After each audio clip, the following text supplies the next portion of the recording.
Hello, and welcome to another episode of Marketing Unzipped, the podcast that breaks down complex marketing concepts into simple, actionable strategies. I'm Rob Curtis, and today we're diving deep into the topic that's become increasingly crucial in our marketing.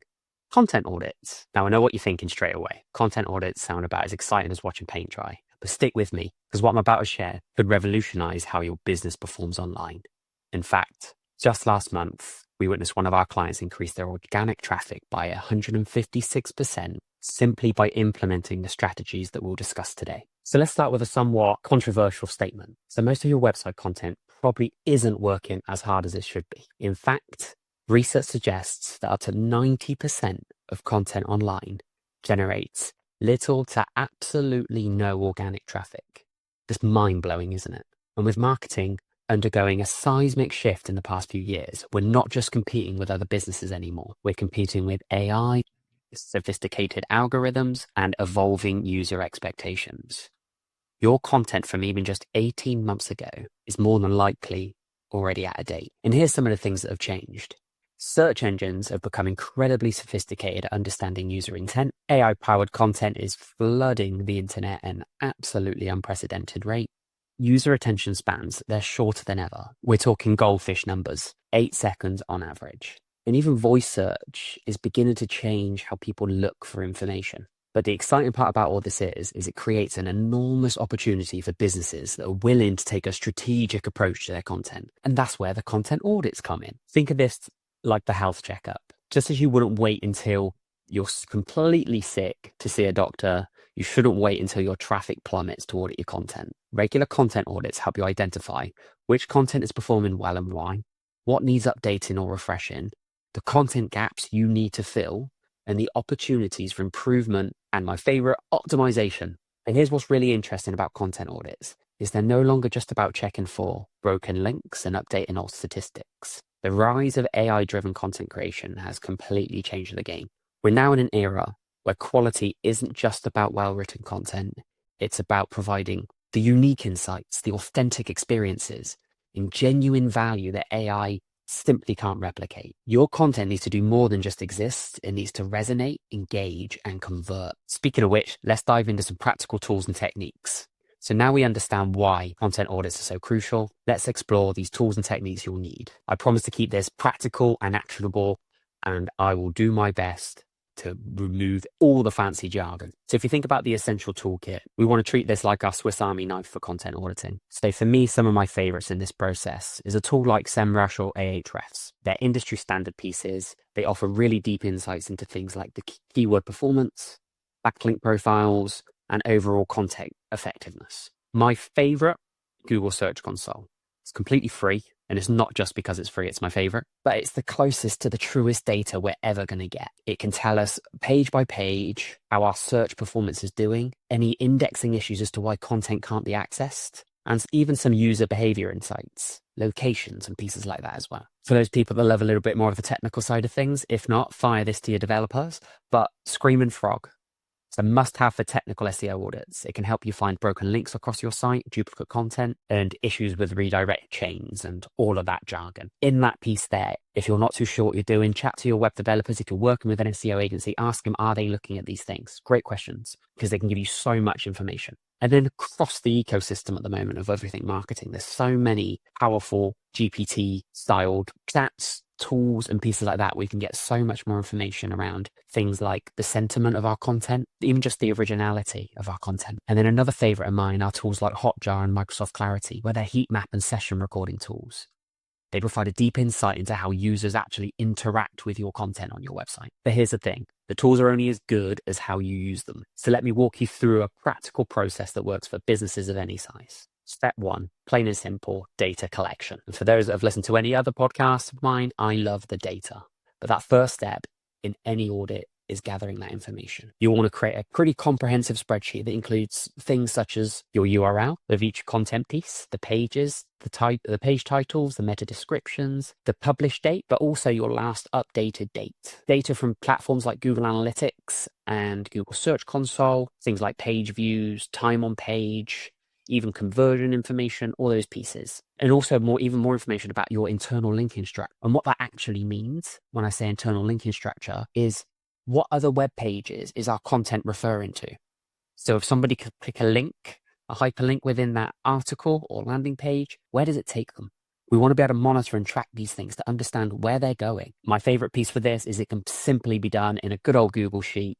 If you're into the automations and things like that, there's platforms like Airtable that you could do those things in and collect the data automatically. But if you just went to each of the relevant platforms, exported the information, then you're going to be somewhere handy. Step 2, the performance analysis. We need to evaluate the content's effectiveness. So here's how we do that. We want to identify the top performing content, which pages are driving the most traffic, engagement, conversions. We want to spot the low performing content, which pages have low engagement rates, outdated information, all those sorts of pieces in there, which basically means it's not as great as it could be. We want to check for something called content cannibalization. Terrible word, I know, to use, but do multiple pages compete for the same keywords? Are we talking about the same thing essentially on multiple different pages? That's going to essentially have a massive effect on your ranking positions for those search terms and for those topics that you're trying to rank for. And we want to assess the engagement signals. So when using tools like Hotjar and Clarity, it's some great metrics that you'll see, very high level, very clear information, but we want to see the heat maps, the interaction rates, to see where users drop off, and just things like scroll depth. So how far do they actually go down a page? We could find that there's a common trend that one of those pages, they're scrolling and scrolling and scrolling and they just stop and bin it off. There is a reason why. What we have to remember is not all content that gets high traffic is valuable. Engagement and conversion rates matter just as much as the clicks in that process. Step 3 in this, relevance and quality assessment. Is the content fit for now? So once you've identified the performance trends, it's time to assess that content quality. So ask yourself some really simple questions. Is this content still relevant?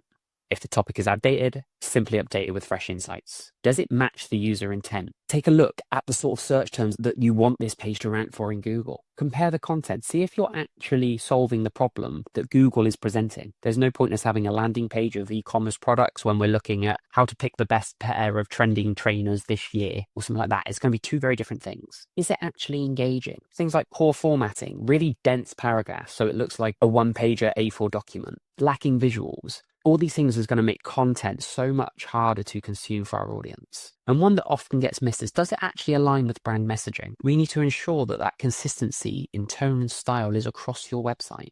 Because as a user, if it feels like I'm talking to 10 different people, I'm not buying into that authenticity of the brand. Some things to remember, though, is that a stale, let's call it, but valuable blog post, it may just need some structural improvements and updated stats to perform well again. It could simply be, this was cooking on gas, but we haven't made any updates to it. We haven't refreshed the information, so it's out of date. Make those small changes like that. We can see even more success. The step 4 is the optimization strategy. So what to do with your content. We need to decide its fate. What do? Do we keep and optimize? Do we rewrite and refresh? Do we merge and consolidate? Or do we remove and redirect? And what I mean by those is to high-performing content, can we enhance that, as I've just mentioned, with updated research, improved formatting? Do we need to rewrite this completely outdated piece of content with a better structure, with new insights? Do we merge and consolidate? So I talked earlier about that lovely word of cannibalization, but multiple similar pieces. Are we seeing that across the site, across blog content, for example? Combine them into one really authoritative resource, and then remove and redirect that low-value, redundant content. If it's really got no value, it's existed for long enough, if it's been on your site for a year and there's no value in it from an organic search perspective, but actually traffic, either we get rid of it completely, we delete it and redirect it, or if there's a value in that in, say, for example, our sales process, then let's go and improve the page. Let's make it better, but understand that actually it's not a key driver at that beginning point of somebody finds this page. Almost treat it like a brochure. I'm going to send somebody a document with some information. That's the only way I'd position that, to keep it. So an example of this could be identifying that your top converting page wasn't actually your highest traffic page, but by linking it prominently from your homepage and other areas of your website and adding clear call to actions, you can increase the leads on your website. Because if that page converts really well, but isn't getting enough footfall, then we need to make it more prominent and put it in front of our audience in the right times and the right spaces on different pages of our websites. A quick health and safety warning, obviously my love of AI. This process with AI can drastically speed some things up, but it can't replace that strategic thinking. So they're great at spotting the technical issues and some of the patterns and trends, But just remember, you need to spend some time going over this. Just remember, the great content audit doesn't just clean up your site, it unlocks opportunities to serve your audience better and improve the business outcomes. But an audit alone isn't enough, let's face it. Even well-structured content won't succeed if it doesn't resonate with your audience. So let's talk about what truly makes content engaging. This to me is something is just as important as the entire content audit structure and setup, but often it's overlooked. The psychology behind content engagement. As I just mentioned, what good is optimizing content if no one wants to engage with it? Because let's be honest, content success just isn't about keywords or rankings. It's about human behavior. So why do people engage with some content and completely ignore others? It's a great question to ask. So it all comes down to three core psychological principles: attention, emotional connection, and perceived value. So let's start with attention. So if you don't capture that within those first few seconds, nothing else matters. We need to make sure your content starts with a compelling hook. And here's the mistake that many brands make. They bury the most valuable information in long, dense paragraphs. They fail to use clear, scannable formatting. Think things like bullet points, subheadings, short paragraphs. They create content that is far too broad or generic, which means it blends in with everything else online. Now let's talk about the emotional connection, because people don't engage with content just because it's useful. They engage because it makes them feel something. Think about what makes a piece of content memorable. The storytelling. We're wired to connect with the narratives, the curiosity. The brain loves an unanswered question, and the relatability. All humans engage when they see themselves in the content.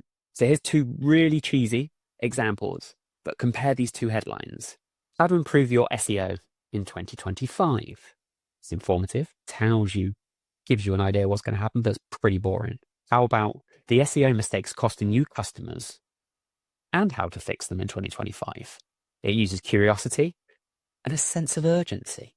See the difference? One feels passive, the other really demands that attention. And that third piece, perceived value. And this is where many businesses struggle. People ask themselves, is this content actually worth my time? Will this give me something I don't already know? And if your content is repetitive, service level, or overly sales driven, people will completely disengage. They need fresh insights, actionable takeaways, real world examples. So when you conduct your content audit, ask yourself these key questions. Does this piece grab attention within the first 8 seconds?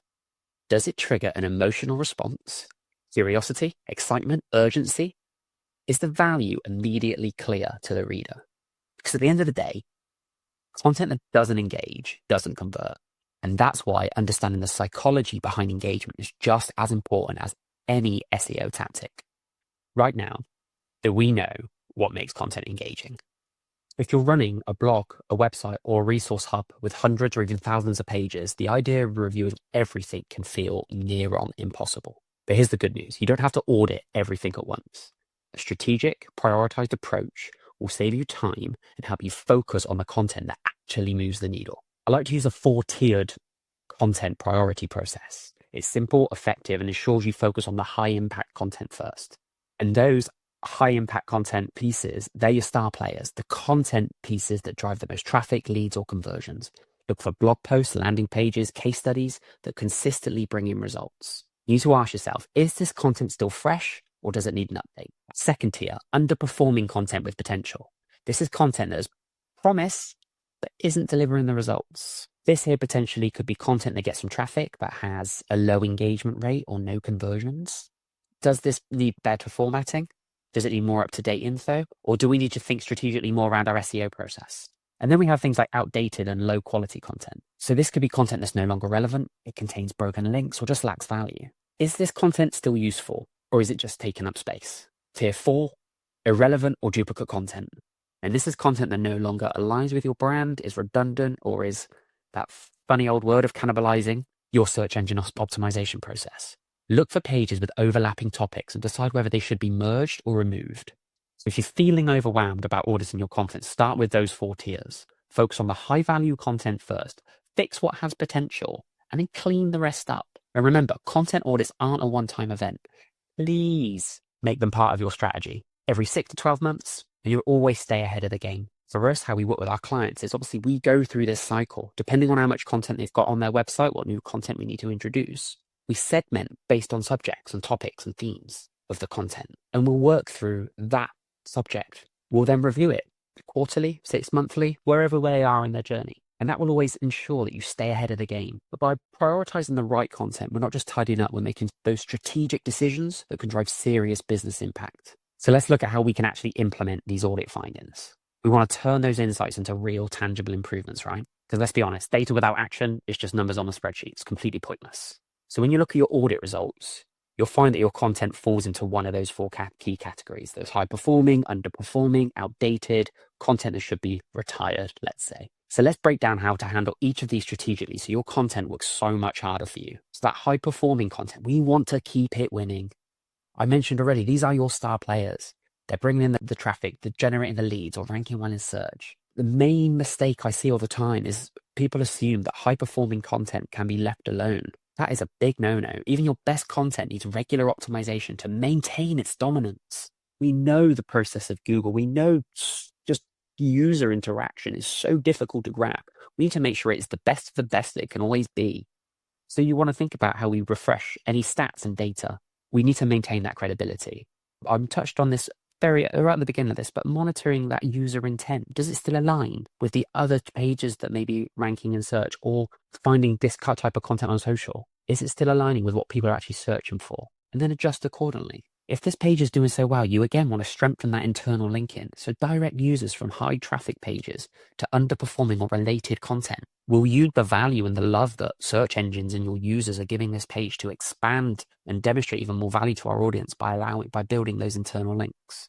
And then can you even expand it with new insights? Can you add new research, FAQs, updated industry perspectives?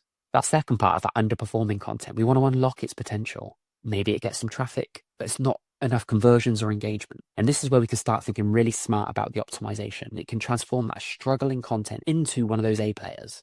Do we need to rework the content structure and break down that really dense text with subheadings, bullet points, scannable sections? How can we improve the readability by shortening long paragraphs, using plain language, and adding visuals for better engagement? Just like the last one, can we update with fresh examples, bringing new case studies, new research, new expert opinions? And even those pieces I mentioned a minute ago about enhancing internal links, and all those pieces come in so powerful at this point. But this is a great area to use tools like Google Search Console, because you can identify which queries your underperforming content is ranking for and tweak that content to better match those searches. So log into Search Console, take a look at that page in particular. Go and take a look in Google and see what type of content exists and what the discussion points are. Think, okay, what do I need to do to catch up? And then what do I do to be even better? That third point of outdated content, we want to bring it back to life. We've worked on creating this content before. We don't want to take it out the back and shoot it. We want to give it another chance. But this is where most businesses struggle, because instead of refreshing these older pieces, they do just keep pumping out new content. And for me, this is the goldmine. Google recognize that these pages exist. Audience have already engaged with them. You've got live data. For me, that's the best place to start. We want to update that existing content. It can drive more traffic than publishing new articles. And here's some ways that you can think about revamping that. You gave a nugget earlier around merging related content. This is before that final one about content we can retire, but can we merge it? Can we make the whole thing better? Can we improve our on-page SEO? Can we add in those interactive elements again and include that expert insight? All of these pieces, you'll see trends in here. For me, it's about, okay, how much more of each of these things do we need to add? And then lastly, content that should be retired. We need to know when to let go. This might be old promo content that's just no longer relevant, low value blog posts, zero engagement, zero opportunity, duplicate overlapping content that hurts SEO. So that other page that we improved in the third section, we now need to get rid of the current page in this section. What about things like dead end pages with no traffic and no purpose? We need to go through a bit of a thought pattern here of, do we delete it if it's just outdated or irrelevant? Redirect if a newer, better version exists? Repurpose if the topic is still useful? We commonly see this in the SEO process, but deleting underperforming content can actually increase your overall website ranking by focusing on Google's attention towards those higher quality pages. So let's recap. High-performing content, maintain and refresh it. Underperforming content, optimize it for better engagement. Outdated content, update it or merge it with newer, better content. Low-value content, maybe retire it. Don't just look at your content audit as a to-do list. Look at it as an opportunity to reshape your content strategy, to create a library of content that's fresh, relevant, and high converting. How can we future-proof our content as best as we can? So the new trends that come up, and there are some fascinating developments on the horizon. Tech's evolving faster than ever, and brands that don't adapt will quickly find themselves left behind. But it's not just about AI and voice search. There are bigger shifts at play, from changing consumer expectations to new regulations, shaping how we create and distribute this content. So for me, this is a favorite of mine. It's the rise of interactive and immersive content. In some places, static blog posts and long form articles, they do the job. But we're seeing businesses integrating quizzes, augmented reality, personalized video content to drive a much deeper engagement. One of my favorite pieces at the moment is quizzing and assessments. Because what you're doing is you're helping your user pre-qualify themselves. So for example, if you're an e-commerce skincare brand, find your perfect skincare routine to guide customers towards that tailored product recommendation. When you've got that information to hand, then you can give your potential customer a better opportunity of serving them the right product. Then you have things like augmented reality and virtual reality, where, especially in that e-com space again, but in real estate and education, it allows our consumers, our customers, our clients to visualize these products in real time. Think of IKEA's augmented reality app. My customers can place furniture in their home before purchasing it. That's just nuts. It will save me a few trips. I'm very happy about that. But then even things like personalized video content, and I've experienced this quite a lot, and I get a lot of these in my inbox. With video being so dominant, hyper-personalized video experiences take to the next level. We've done our own outreach campaigns where we haven't utilized automation in it. We've literally sent emails utilizing something like Loom or Vidyard to engage new businesses that might not have heard of us yet around the country in different locations that we're not so prominent in, with personalized value, personalized messaging tailored to that person. So much more valuable than, hey, we can help, generic email sent to all. It's not going to be the same. And I think even where we see in brands now look at things like shoppable content and interactive infographics, just making their pages and and how they're sharing their value just so much more entertaining. And then even things like live and interactive webinars still, they've got so much value. And the best thing about all of these pieces is they have a long shelf life. They are evergreen content that you can use again and again and again. But for me, businesses that create that dynamic, personalized, and immersive content will see higher engagement and a much stronger brand loyalty. If your content strategy still relies on text-based blogs, I want you to think how you're capturing and retaining that audience attention. The shift from SEO to experience optimization. It feels like every other week somebody is posting on LinkedIn, SEO is dead. It's not, it's just an evolution. And this is a constant thing. That's the tech world, right? Everything we're doing is constantly evolving. I still remember my first iPhone, but search engines are prioritizing user experience over just keywords.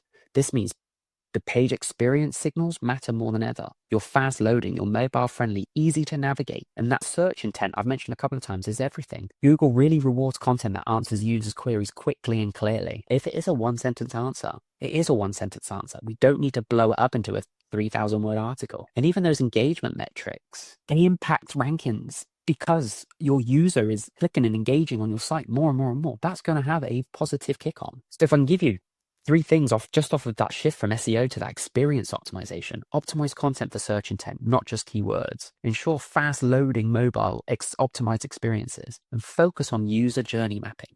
Where does your content fit in the buyer's decision making process? And me, something that really does excite me is the creator economy that's being built more and more, and how we're beginning to have a bit of a decentralized content distribution. This whole ecosystem where brands aren't just competing with each other, but also with independent creators. There's absolute blow up of micro influencers in their own niche and communities. It's exploding. Platforms like Substack, Patreon, and Discord allow creators to monetize directly, bypassing traditional media. I love the school platform. I can see it's blowing up more and more and more as more people come at fay with it. And again, it's another opportunity out of the usual process that we've been doing for all these years. But another piece in this is brand loyalty is massively shifting.